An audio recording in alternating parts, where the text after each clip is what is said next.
In this addition fraction problem, our denominators are the same. So we're going to be able to keep it. Then we're going to add the numerators.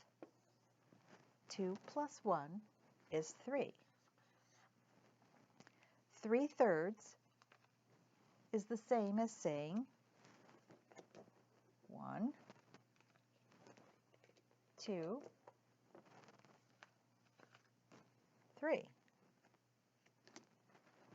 We can take our improper fraction, because that's a top-heavy fraction. In this case, the improper fraction is any number that's bigger than the denominator or the same.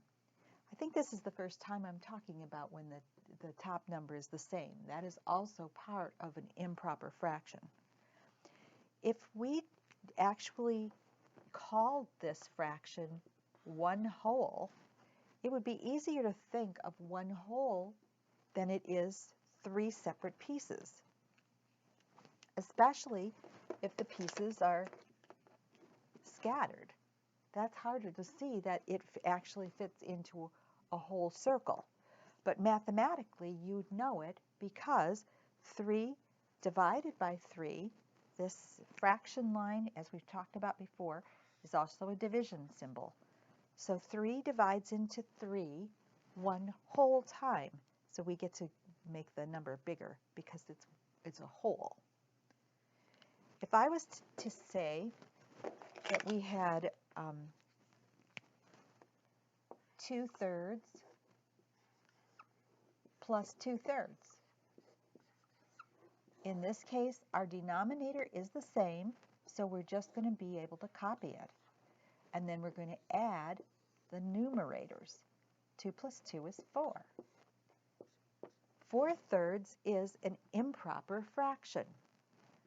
It is difficult to imagine 4/3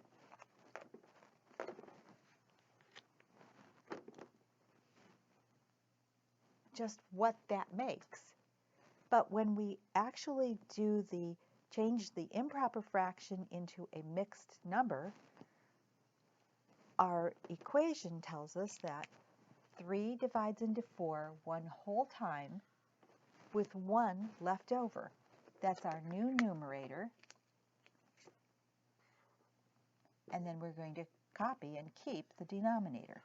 So that's telling us, our math is telling us that we have 1 whole circle and 1/3 of another. Let's see if that looks right. Here's 1, 2, 3, 4 pieces. There's 1 whole circle and 1/3 of another. The math told you the same thing as the picture did. But sometimes the numbers are so big and the size of the piece of the fraction is so little that it's hard to imagine what the circle would look like with a picture.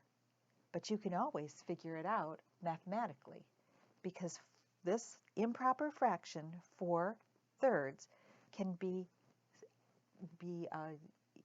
shown as an equivalent fraction, as a mixed number, as 1 and 1/3 by doing the math on it.